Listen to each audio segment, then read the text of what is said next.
Hello and welcome to GG Weekend Watch, kindly sponsored by Bet365 this week with myself, Kate Tracy, alongside Dave Young and Andrew Mount to look ahead to Saturday's action from Market Rasen, Newbury and The Curragh. There you go. Who knows what day we're on at this point, but we did have lots of success last week though. We had 1 billion races to go. I feel like I took the right week off, to be honest, because in the 2 o'clock at York, Dave had Sisyphean, who finished second. Matty had Remuse, who won at 9-4 at Newmarket in the 2:12. Matty had Miss Nightfall, who finished third. 2:22 at Ascot, Matty had Never So Brave, who won, was well backed into 11-8. 2:35 at York, Dave had Washington Heights, who won at 9-4. 2:50 at Newmarket, Dave had More Thunder, who won at 6-5. 3:10 at York, Dave had Archivist, who finished third. Dave's Nap, that was as well, who did run well, all things considered. Matty had Fox Legacy, who won at 10-1. 3:45 at York, Dave had Al Kareem, who won and was hammered from 7-4 into 4-7 in the end. Dave said he should be odds on, and he clearly was that. In the 4 o'clock at Newmarket, Matty had Sabara Desert, who won at 6-1. Then in the 4:35 at Newmarket, Matty had Big Mojo finish second. Run to Freedom, who was third, SP of 40-1, but advised at 100-1 for his each way nats. And also, we had a viewer of the show, Tracy, great name, perfect spelling as well, who nabbed the forecast, left us a comment which said, I watched the show on YouTube last night, did a 5p reverse forecast on 4 horses in the 4:35, got 50 odd quid. So thank you. No, thank you, Tracy. And there is your shout out as well. So well done, lads. And please see you were in good form. Now, it is also Dave's birthday on Saturday. So we were just having a joke there, what prices we would be we would be totaling up then for what age he's going to be. He hasn't let on yet, but I will let him divulge that later on. But Dave, hopefully some birthday winners for you, and we're going to begin at Newbury with the 150, the listed Stevenson Stakes for the 3-year-olds and over 10 furlongs. Happy early birthday. Thank you very much. Yeah, we'll do an under and overs in the comments for 39.5, and then I'll reveal it at a later date. Oh, I like it. But yeah, I used to always think as well, when it was your birthday, you couldn't back losers, like the universe would be on your side. So fingers crossed for some luck. But being sensible in these day and age, there's good racing this weekend, a few trappy contests. I found this opener, the Stevenson Stakes, fairly straightforward, I think. And I mean, it's a bit of a spoiler alert. I mean, for retention, please do continue to watch the show. But this would be my best bet of the weekend, I think. Rashabar gets in here with a 3-year-old weight for age allowance.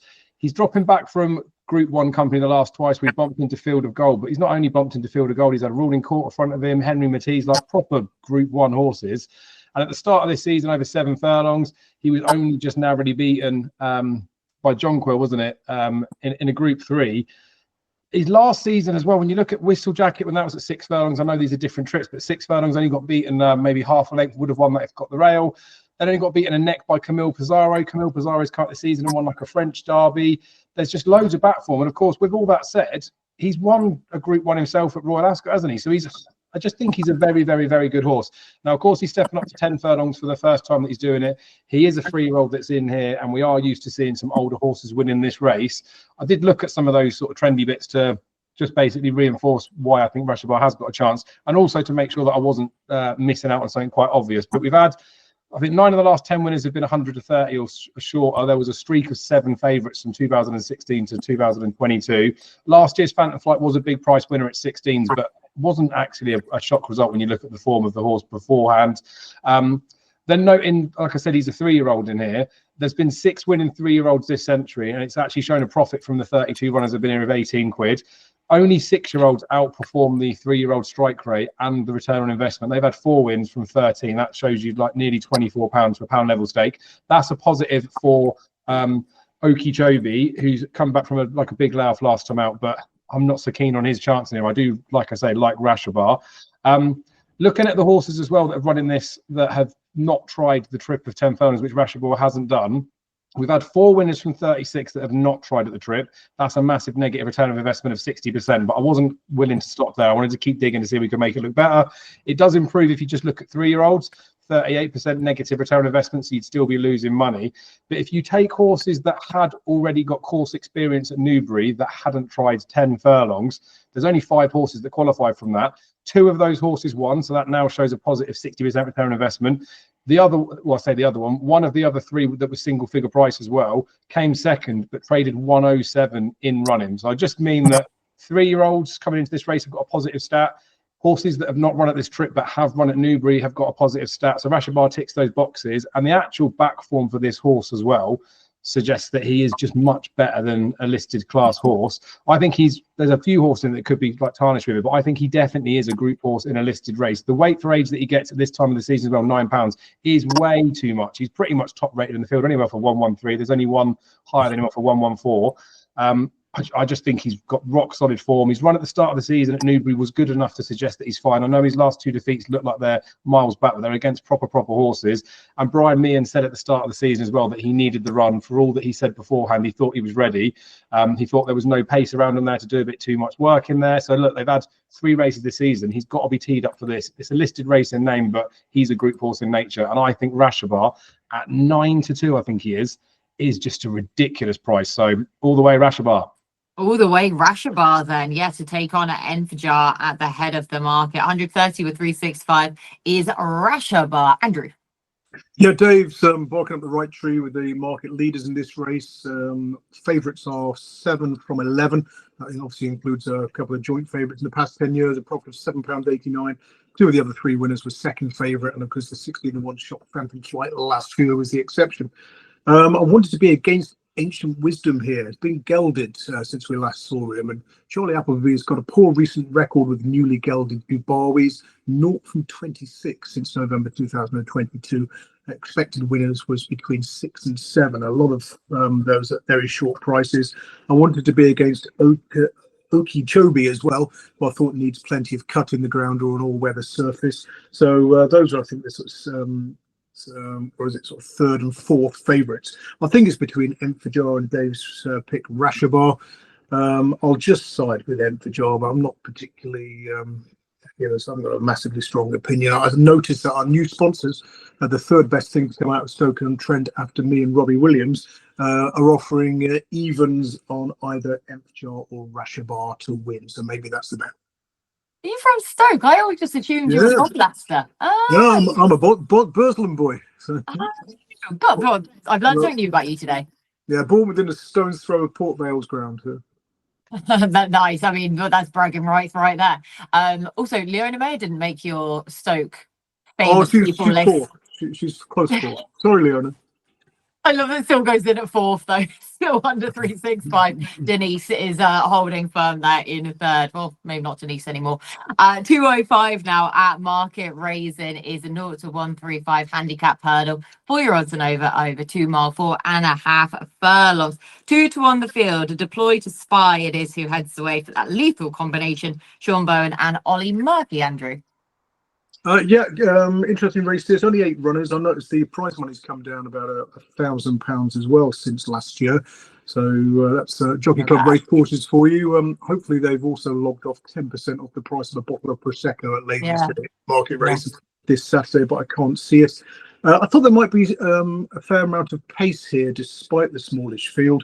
You've got Benvoy on a hat-trick, but stepping up and trip is often a prominent racer. Maglark as well is another one that can go from the front, although is also stepping up and trip.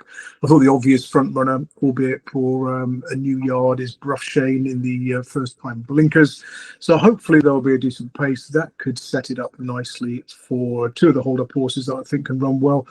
Porter in the Park probably needs further, but if they do go a good gallop, he'll be staying on later. Mostly Sunny, who ran here last year in the summer handicap hurdle itself, the big 2 mile hurdle, keeping on well into a 3-length 4th of 17, has since seemed happier over longer trips. So I'll go for the Dan Skelton runner Mostly Sunny. Harry Atkins taking off 7th.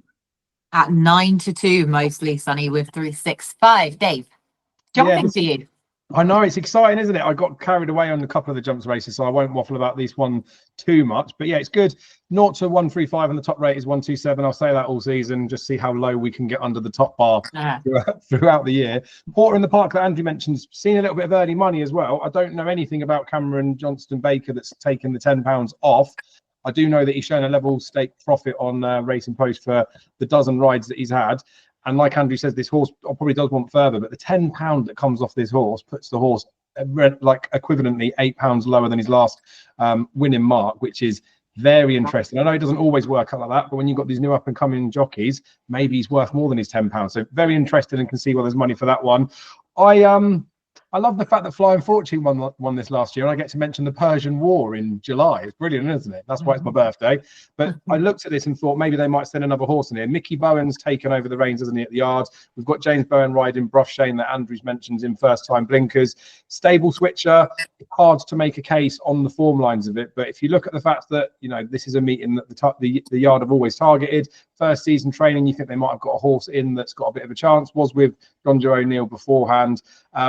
In good form at the minute as well, 5 out of 10 winners in the last couple of weeks. And just by saying that doesn't always mean that the trainer form is good. And I know Darryl will obviously talk about trainer form in another light, but these expected winners from those 10 runners would be 3.3. He's had 5 winners, so he is performing better than market expectations would be in there. Difficult to make like a form case for the horse, but Bet365 have gone to stand out 10 to 1 on this horse. So it wouldn't be a race where I'd have a load of money on, but I would definitely have a couple of quid each way on Broughshane at 10 to 1 with those 3 places up for grabs with Bet365. Okay, yeah, with those extra places, like you say, then 10 to 1 for Broughshane, though, looks a good price all the same. And with Mickey Bowen, like you say, having his name on the license outright now, 225 at Newbury is a handicap, 3 odds and over 2 mile one. We've got a smaller field than we've been getting in recent years for this one, but an interesting race nonetheless. So, Dave, you do have some sort of jump form coming into this at least, but we are back on the flat. Yeah, we are. Wild Waves obviously is the market leader now, been subject to quite a bit of support this week. 6 to 4 with Bet365 at the time of recording. There is still a lurking 5 to 2 with another firm at the time of recording, but I don't know whether that's real or whether that will stand about. The 6 to 4 looks more like it. I bumped into a few good horses in that race at Ascot, namely the, I say name, I can't remember the name of it now, the Willie Mullins horse that went and won the race, was just a well-handicapped horse. But that was over 2 miles, 5.5 furlongs. Although he's a horse that looks like he stays, he just didn't get the trip that day quite simply. So the drop back to 2 miles looks fine. He's not a prolific winner. He's had just the 2 wins, but one of those wins was beating East India Doc, giving him a bit of weight. We know how good that horse is, given what he's done over the jumps and on the flat. So he's franked that form multiple times, I'd say. The other win, although James Doyle didn't ride him when he beat East India Doc, but the other win was under James Doyle, who takes the ride again in here. It looks like a very obvious chance for the horse to take another win in, like, step forward in here. I'm not interested in backing this horse under 2 to 1, though. It'd be one of those I'd sit back and leave this one out. But if someone did want to have an interest, whether it's for their ITV7, play spots, etc., I think Wild Waves, that's easy for you to say, is the most likely winner of the race, but he is priced accordingly. Yeah, like I say, priced up accordingly after the third behind Sober. How could we forget? How could we forget? Yeah, 6 to 4, then Wild Waves heading the way here, Andrew. Yeah, talking of Sober, drink responsibly on your birthday, David. Yeah, interesting race this. There's another one that's gone down in value. This was worth 62 grand in 2018. It's now worth 41,000. Oh, it's so infuriating. Probably still a good price given the number of runners here. Now, horses who ran 6th or worse in their prep race are 0 from 39 in this race. In its current guise, it's been going in this format for 7 years. Hold-up horses have a poor record as well. They've won 2 of the 7 runnings, but that's from 53 runners, whereas front runners are 2 from 7 for a good profit. Prominent races are 3 from 24. So, and also all 7 of the winners prepped in Class 2 company. And if you combine those 3, a top 5 finished last time out under a prominent ride, prepped in a Class 2 race, 5 winners from 10 bets for a profit of £28.50. Now, Wild Waves is usually ridden patiently, which puts me off him. Kyle of Loch Alsh was 130 joint favourite when 3rd in this race last year, but he also comes from off the pace as he did then. The winner made all last year. So looking for those who sort of fit the bill. I mean, Al Muhit is likely to be up with the pace, but his course and distance win came in Class 4 company last time. They all finished in a bit of a heap. Not sure he's one to rely on to back that up, going up 2 notches in grade. The one I came down on at a big price was Scottish Anthem. Yes. Sorry. Written by someone you know quite well, Kate, when runner-up at Uttoxeter on the novice hurdle. That was his 3rd run for the yard. He seems to be sort of progressing sort of steadily since he's changed stables. And the last time he ran on the flat was at Royal Ascot at the Queen Alexandra Stakes. He was a big price. He finished sort of well held, but probably ran reasonably, well enough according to his racing. That was a Class 2 event. To say all 7 winners of this race prepped in Class 2 company. There was a bit of a nibble, early doors when the declarations first came out. He's 22 to 1 with our sponsors, bet 365 each way 3 places, or you can go for the each way extra at 13 to 1 4 places each way. So I would look at Scottish Anthem each way in this race. I'm so pleased you said that, yeah, because I'm with him here as well. I think he's got a right chance in this. And as you were reading out the trends there, I was kind of thinking, well, on his penultimate start, when he actually did last run on the flat, at least it was a Class 2 and it was a top 5 finish where, as you say, he ran accordingly to his rating there. And last time out, he's just become a really confident horse. When he first went to Michael Keady's, they were really working on just getting him to breathe and relax a lot better. He seems to have done that, hence the step forwards again that he had 11 days ago when over jumps. And he loves his jumping as well, so hopefully it's just sparked that bit more of a life into him. But obviously back to the flat here now, and yeah, I looked at this race before the prices came out, and this was a bigger price than I was hoping and expecting. So yeah, I will also be with Scottish Anthem here as well. Right, back to actual jumpers now in the 240 at Market Rasen. Summer handicap hurdle, 3 odds on over 2 miles and half a furlong. We have Castle Gandolfo in here again. He is at 9 to 1 though, in a bid to retain his crown from last year, Andrew. So Sir Galahad it is who heads away at 9 to 2. Yeah, some interesting stats with this race. The horses in headgear have got a good record. I think they've won 7 of the last 10. And horses who prepped over hurdles don't do particularly well. They've won 5 of the last 10 renewals, but you'd lose £61.50 by backing them blind. Horses who prepped over fences or on the flat, 5 winners from 32 in the past 10 years, profited £81 to a £1 level stake at SP. So a recent run on the flat has been a good pointer to this race. Now, of those sort of near the head of the market, Brave Knight for Paul Nicholls is been well supported, but he does seem best when left-handed. He tends to jump out to his left. I'd worry about him going this way around. Another one who probably needs to go left-handed is Moonshine. 6 wins from 12 starts, but he's 5 from 7 left-handed. Only won once right-handed. That was when a short price, I think it was at Huntingdon or Ludlow, and he did hang to his left. So I'd be against him here in the hope that we can support him next time he goes left-handed. So I'm going to split stakes here between Chiava, who was 2nd in this race last year.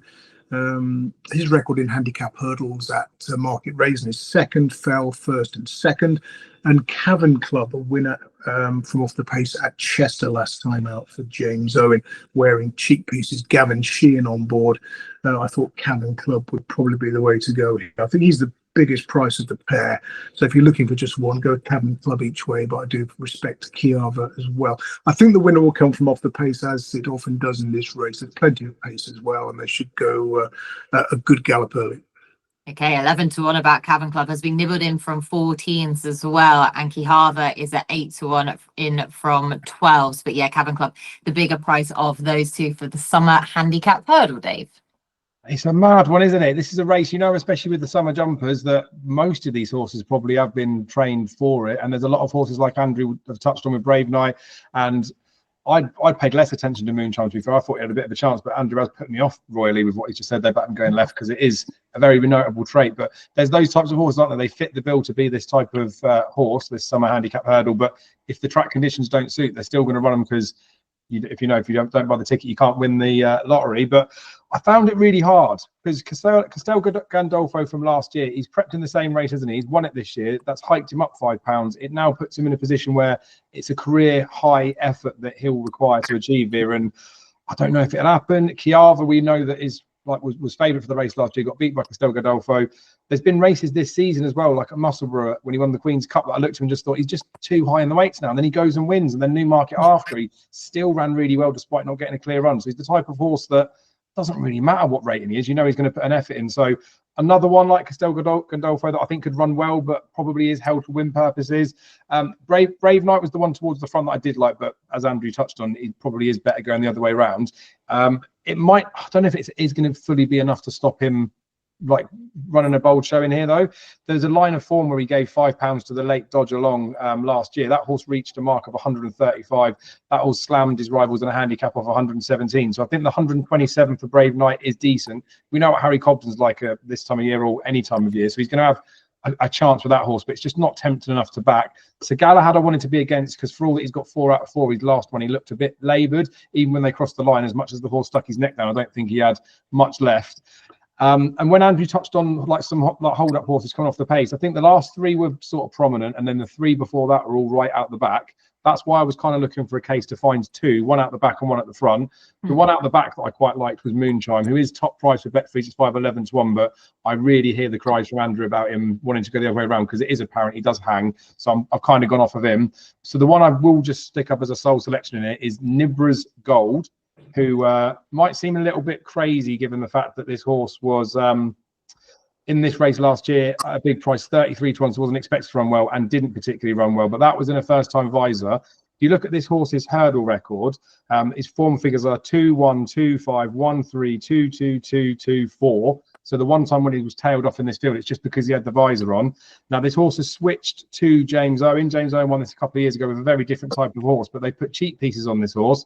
He's had 3 runs for the New Yard on the flat, had 2 wins and then a reasonable record, reasonable run after. Sam Twiston Davies, we know, rides a lot of these horses for James Owen. I just thought this horse probably would need, maybe not necessarily an uncontested lead, but if it got an uncontested lead, would be very hard to keep up the frame.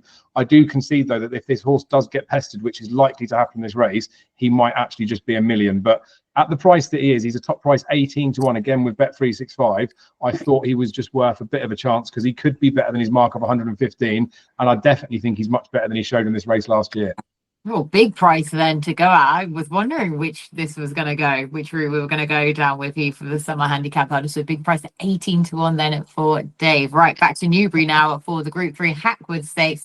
3-year-olds and over 6 furlongs. So these sprinters coming to the fore yet again here. Regional 2 to 1 heading the way. So, I mean, Dave, after last weekend, anyone over these sprinting trips, it's just, who knows? It is. It's been very much that division at the time being, isn't it? And it's tricky as well, because there's just lots of these races that seem to come out fast and furious this time of year, and I get a bit muddled up with what's been targeted for what, or whether they're second thoughts or what things are. But I fancied Regional quite strongly in this race last year when Elite Status did win the race, and Elite Status won well, to be fair. But it was a different set of conditions last year. Elite Status was in much better form. Elite Status was a 3-year-old getting £5. So on the bare form of that, I can see why Regional is ahead of Elite Status in the market. But my only concern with Regional, for all that it's a very good horse, 6 furlongs, the horse just always seems to be desperate for the line right at the finish. And at 9 to 4, that sort of price, I think it's probably plenty short enough. It's like I say, I'm probably still a little bit burnt from watching replays of last year. We know that this is much of a muchness, these sort of sprint divisions, and we know again with big price runners that, you know, you don't want to discount them just for the fact that their price suggests that they haven't got a chance. And it's not that I've intentionally gone to look for a big price winner because of what's happened in that July Cup last week, but I can't believe that Khaadem is like 25 to 1 for this race. I'm not 100% sure what the price of Bet365, but Katie will tell us after that. But I think I might just chance a couple of quid on this horse. Now, he is a 9-year-old, and they've obviously persevered to keep the horse running, but he goes all right fresh. He hasn't been seen for quite a while. I think it's like 315 days. I think he's been off according to the Racing Post website. But his form following a break at 6 furlongs in Group 3 level or lower reads 1-1-3, and that third there came when he was just after he'd been gelded. Then it's 1 and 3. So I don't mind the break, especially when it's at this trip and at this level of company. And he has got decent multiple like group race winning form. He's won a couple of Group 1s in the past, and I know he is a 9-year-old. But I just think this is a Group 3. We know the sprinting division's pretty weak. He has the best form in the race. And again, I know he's an older horse. I don't really see any real improvers in it. Like I say, Elite Status was a good 3-year-old, but just doesn't look the same horse this year. There isn't that type of horse that's got that upward trajectory that's near the front of the market. Regional's a 7-year-old himself. So I just thought that Khaadem at 25 to 1 or somewhere around about those sort of prices looked a massive, not necessarily a rick, but just looked overpriced. It's one of those that when they are that sort of price, though, if they don't get supported and they start to drift out, there's a reason why they were that, because they know that this is a prep run or they're not really trying. But I think 16 to 1 is top price for Bet365. I still think that's too big. I'd have Khaadem as a single figure priced horse if he's here trying. And like I said about his layoff form when he's in a Group 3 or lower, I see no reason why he wouldn't be on a going day. So they've persevered with him for a reason. And I think we're about to reap the benefits of that at a big price. He's now a 9-year-old, isn't he? Yeah, Khaadem on his reappearance here, but very, very talented, as we know, in his day. 16 to 1, as you say, with 365, though, does look a big price for a very talented horse. And what is such a muddling division, Andrew? It is, as we saw last week in the July Cup, where Matty found the second and third at big prices. I was very disappointed he didn't find the 66 to 1 winner as well for a slice of 27 grand tricast. So he must do better, Matty. Now, moving on to this one, there's a couple of very simple stats that can help us narrow it down. You just back any horse who finished in the top 3 last time out.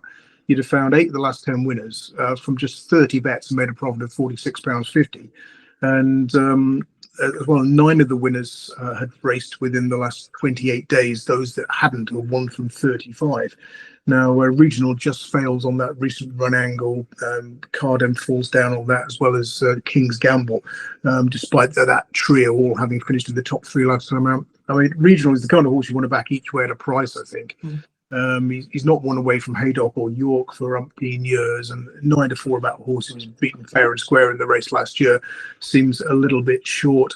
The ones, I mean, Diligent Harry has had the recent run and the top 3 finish last time out, but he's 0 from 16 on turf. He's clearly better on the all-weather. Now, you could argue that Ferrous for Jack Shannon is another all-weather expert, but he has won twice on turf, and you look at the times when he's bombed out on turf, tends to be in very big fields when he's met trouble in running. If you look at his turf record in fields of 12 or fewer runners only, he's had 8 runs, 2 wins, so 7 runs, 2 wins, 4 places, and a 5th when he completely blew the start at Windsor. So although he's right, he's a bit of an all-weather expert, having finished 3rd at Newcastle last time out when I fancied him, I thought Ferrous might run some sort of race here, and at 16 to 1, I think, or thereabouts, I was prepared to back him each way at that price. There you go, another 16 to 1 shot. Ferrous for Andrew and Khaadem at 16 to 1 for Dave. So a couple of 16 to 1 shots, probably not the worst way to play these sprints. That's a minute in the Group 3 Hackford Stakes at Newbury. Back to Market Rasen. I forgot to do my giraffe joke. No, we've heard it every time, unless there's a new variation of it. Right. Never lost a photo finish due to his long neck. Because he sticks his neck out. There you go. Okay, go on. The more original ones are allowed going forward. The same joke can't just keep getting regurgitated. We have regular viewers. They will be wise to that. I'll have to speak to my writing team. Yes, exactly. Yes, make sure that they do better. Market Rasen now for 312, the Summer Plate Handicap Chase, Premier Handicap, 4-year-olds and over 2 mile 5. Sure Touch it is who heads the way again for Sean Bowen and Ollie Murphy here. But Andrew, I thought this year's renewal looked a very, very tricky one. What about you? Yeah, it does look pretty tricky, as you say. There's some interesting stats. Last 10 winners were all 9 or younger, all ran in the top 4 last time out, and all ran within the last 90 days. Now, there is a summer plate trial that's run at Market Rasen, but horses who ran at Rasen last time out are 0 from 28 in the past 10 years. So perhaps don't get too carried away by the form of that race, which was won by the Flyer Begley from Vintage Fizz this year. Now, Sure Touch falls down on his last time out finishing position, having run 7th. And he's been off the track for longer than ideal. He's around about 4 to 1, which seems a little bit on the short side in the first time cheek pieces. First time cheek pieces is a positive angle for Ollie Murphy's hurdlers, but the chasers don't do so well when wearing this headgear. Another interesting angle is the record of mares. 3 winners from 10 runners in the past 10 years, as well as a 2nd place and a couple of 4ths, including 28 to 1. And so there's only 1 mare this year, and that's Shakeyatailfeather.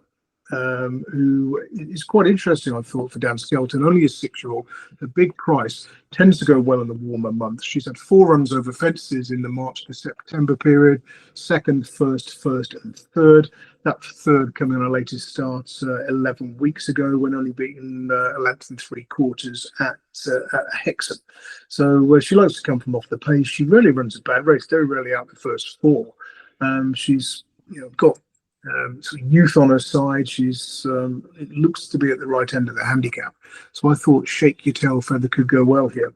Another one I was interested in was probably pronounced this wrong, Siandana for Ross O'Sullivan, who's got a good record in July, 3 wins from 5 starts, and the sort of potential fly in the ointment has Aranso Dairy on his first start for Sarah Bradstock, who can improve horses she gets from other yards. But I'll go at a massive price, Shakeyatailfeather each way. At 40-1, Shakeyatailfeather, the outsider of the field for Dan Skelton and Tristan Dorrell, but a good mention there for Siandana as well for Ross O'Sullivan coming over. But 40-1 shot, the outsider of the field for Andrew, Dave. Yeah, how do you follow that one up then? It's difficult, isn't it? It's a good race, this race, every single year. I'm pretty sure last year, I don't think I've watched the replay of this one recently, but I feel like last year was there a full start and it made a big difference to what happened with the race. I can't remember, but feels like it was a significant full start. But anywho, Sure Touch did win the race last year, didn't he? That made it Harry Cobden winning this the last 2 years in a row.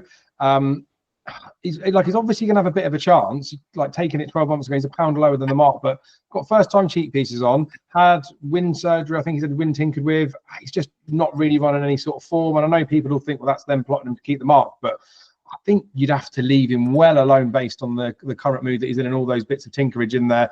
And for all that Ollie Murphy is a shrewd trainer and can get things done, it doesn't really look like an ideal preparation coming into this race. So I think he's taken up way too much of the market, which means that there's quite a few horses behind that are reasonable prices you can make a bit of a case for.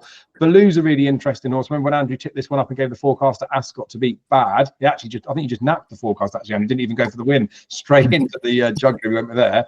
Another horse that's in first time cheek pieces. He can jump a little bit right, but obviously going the right way around for that to happen. He will appreciate the ground here as far as I'm concerned, even if there is a little bit of rain about or it gets fast, he's fine.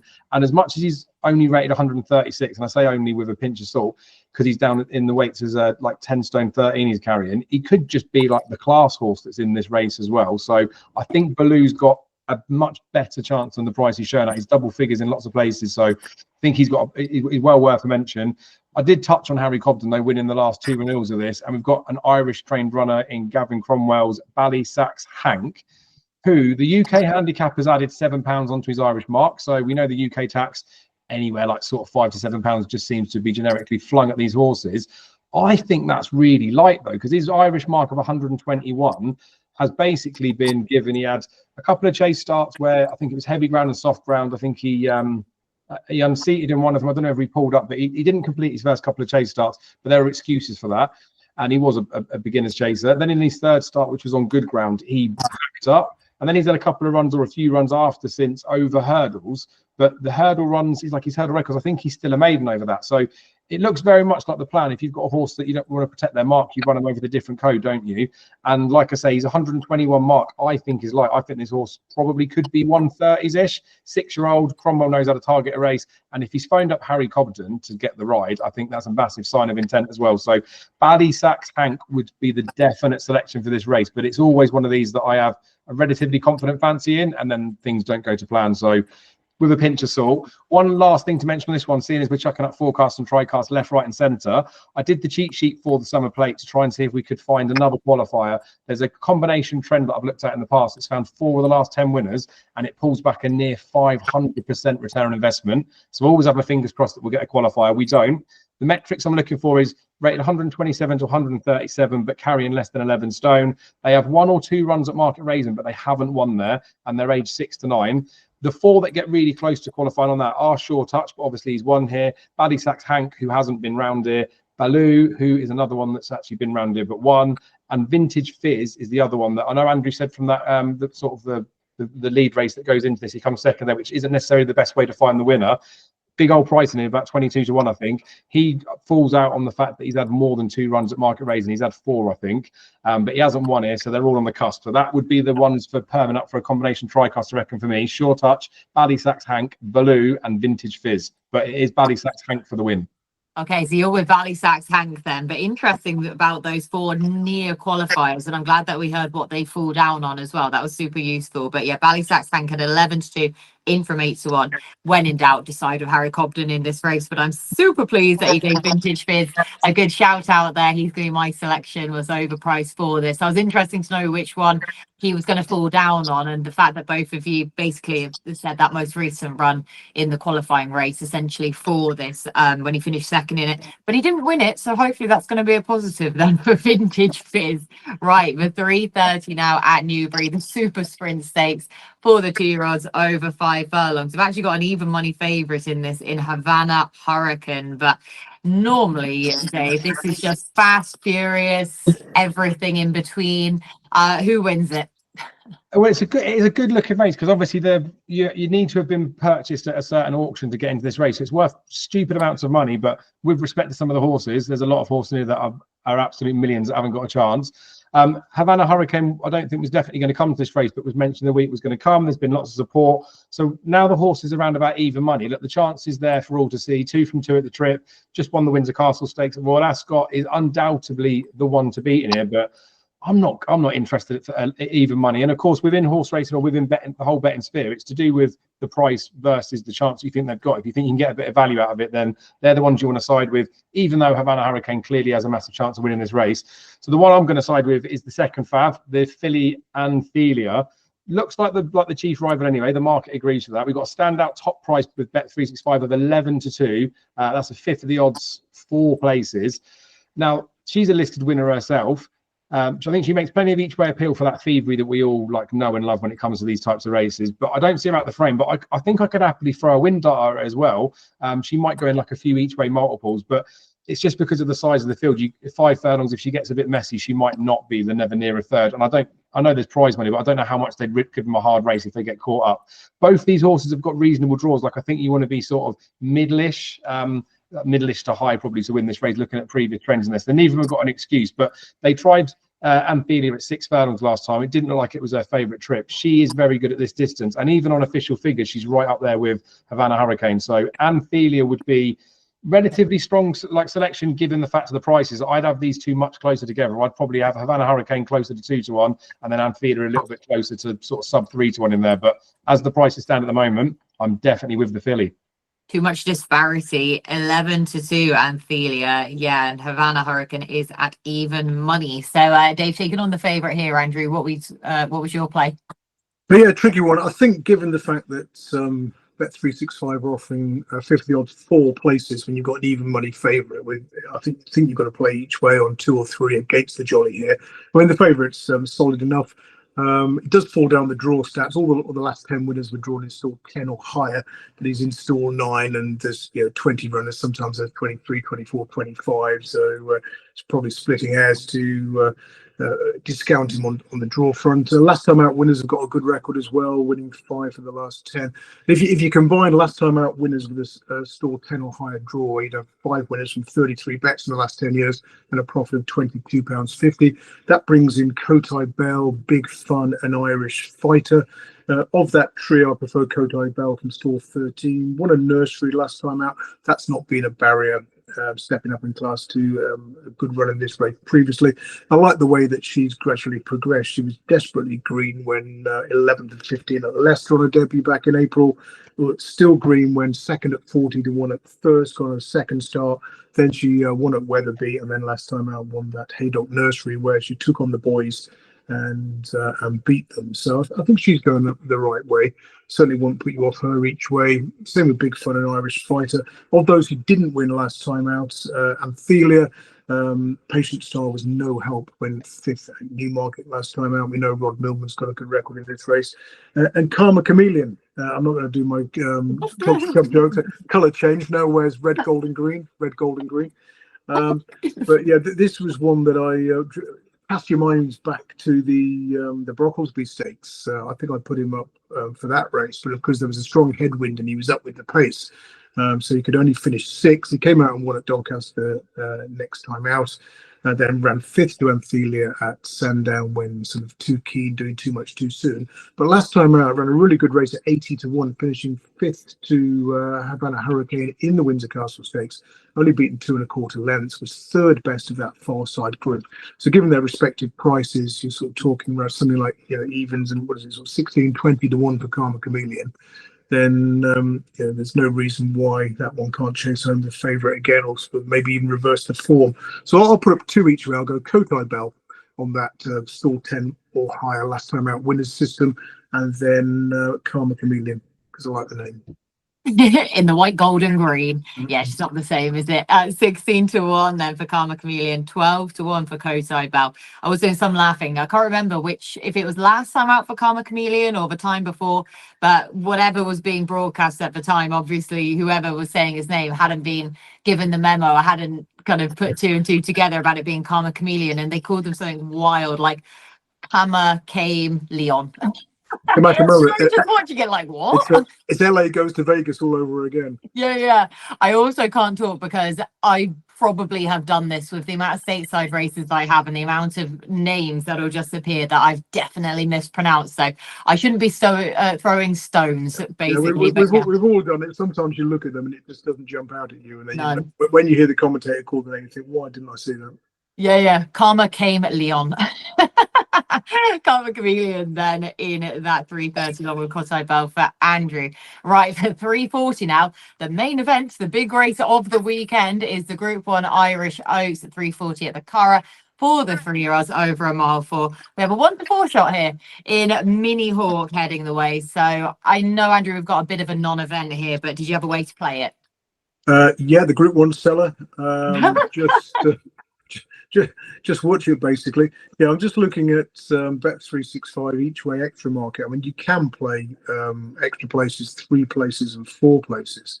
So if you do fancy something at a big price, then maybe that's the way to play it. Have a look at the website for that. But I went through this and all I could think was Mini Hawk's going to win, and second favourite, We Might Take the Long Way, is going to finish second. So that's not particularly helpful either. I don't know what the forecast is going to pay. Maybe you'll get sort of a shade of odds on or even money about the forecast. But yeah, I just thought it was Mini Hawk's to lose, and I think she's going to take the beating.